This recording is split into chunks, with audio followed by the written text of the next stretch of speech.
Hello guys, welcome back to another update from EK Football News. In the iconic Theatre of Dreams, not every curtain call is met with a standing ovation. Andre Onana's tale is a case in point. Fresh off a scintillating Champions League final performance against Manchester City, he landed at the storied gates of Old Trafford, only to face a dissonant chorus of critique, conceding 19 goals in just 10 outings. It begs the question, how many others have worn the United gloves, aiming to walk in the giant shadow of Peter Schmeichel, only to stumble under the weight of Old Trafford's towering expectations? Stay tuned and let's delve deeper, as we take a look at the most disappointing goalkeepers for Man United, as catalogued by Goal. Number 8. Ben Foster. Sir Alex Ferguson had a long-term plan for Foster, but it ultimately failed. Compared to the previous goalkeepers on this list, he was by no means a failure, but he missed the opportunity to become the team's first English number 1 throughout the Premier League era. Foster backed up Edwin van der Sar for 2 seasons, and his standout moment came in 2009 when he defeated Tottenham on penalties to win the League Cup. When the Dutch veteran suffered an injury at the start of the following season, Foster had a great chance to show why he should be United's first choice. However, as soon as Van der Sar returned to full fitness, costly mistakes against Arsenal, Manchester City, and Sunderland saw him withdrawn from the starting 11, and by the end of the season he was gone. Number 7. Mark Bosnich. The only player Ferguson twice signed, according to the Australian, is himself. Before the Premier League era, he made 2 appearances for United before leaving the country when his visa ran out. In 1999, after Schmeichel left, Bosnich, who had grown into one of the division's top goalkeepers with Aston Villa, came back to United.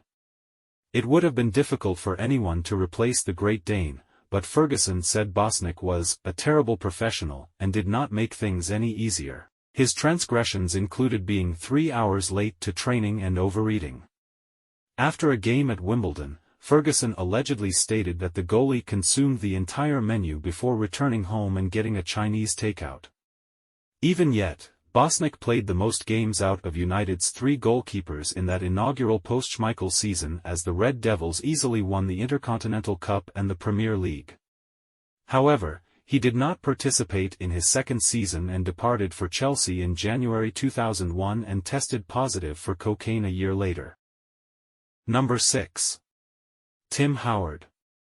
When the American custodian joined United in 2003, he was an obscure figure in England, and in all honesty, he never fully managed the strain.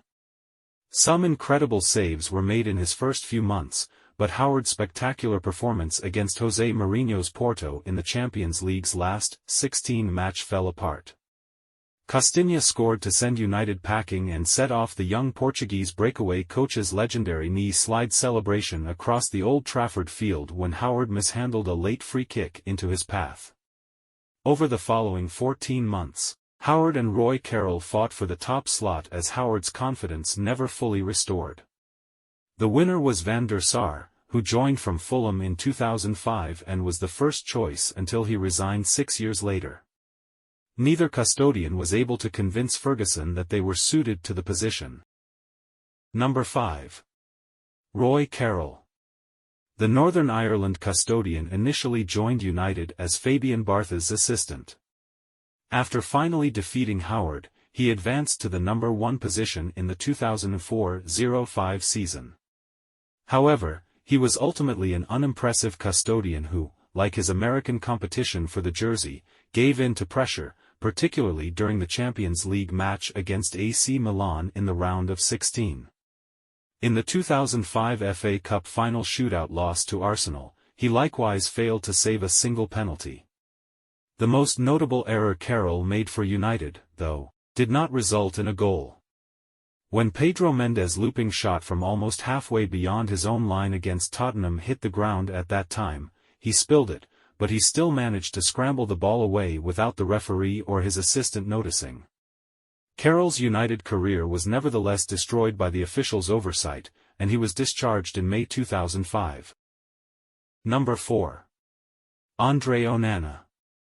The purpose of acquiring the Cameroonian was to assist the Red Devils overcome their incapacity to play out from the back and make the transition to being a team that is truly at ease in possession and capable of launching a goal threat from their own penalty area.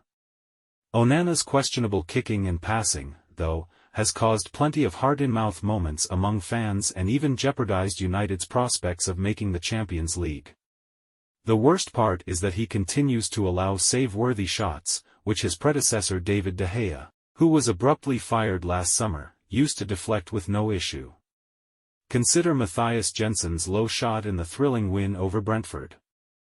It was just one of several ordinary shots that have found the back of the goal for United this season. Number 3. Fabian Barthez.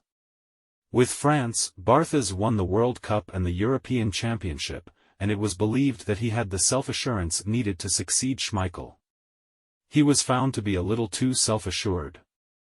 The highlight of his 3-year tenure at United was handing Thierry Henry 2 goals in a 3-1 loss to Arsenal, only 1 month after he made 2 catastrophic mistakes in a defeat to Deportivo La Coruña.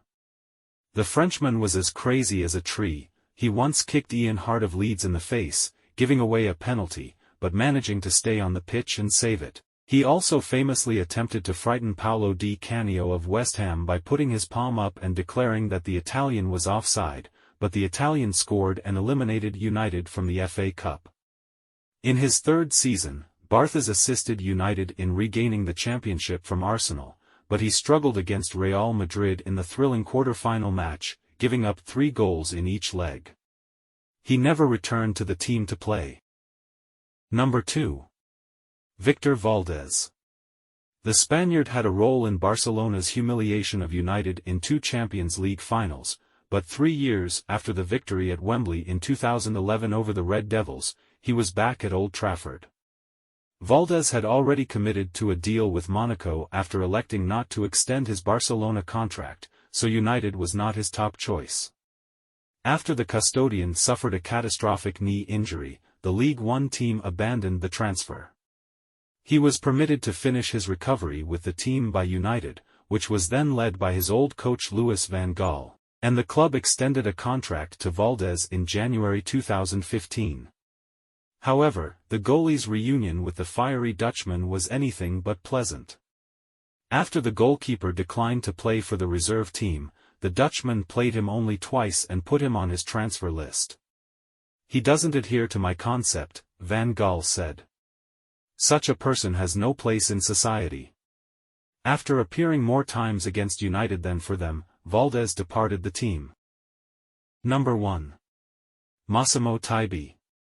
When Bosnich sustained an injury in 1999, United paid £4.5 million, $5.4 million, to Venezia to bring in the seasoned Italian as an emergency backup.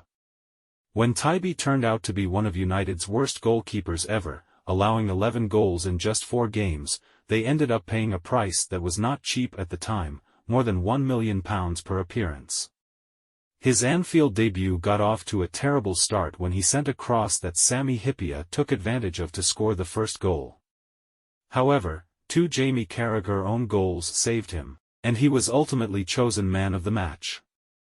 That was pretty much the best it got. In his subsequent match, United drew 1-1 at home against Wimbledon.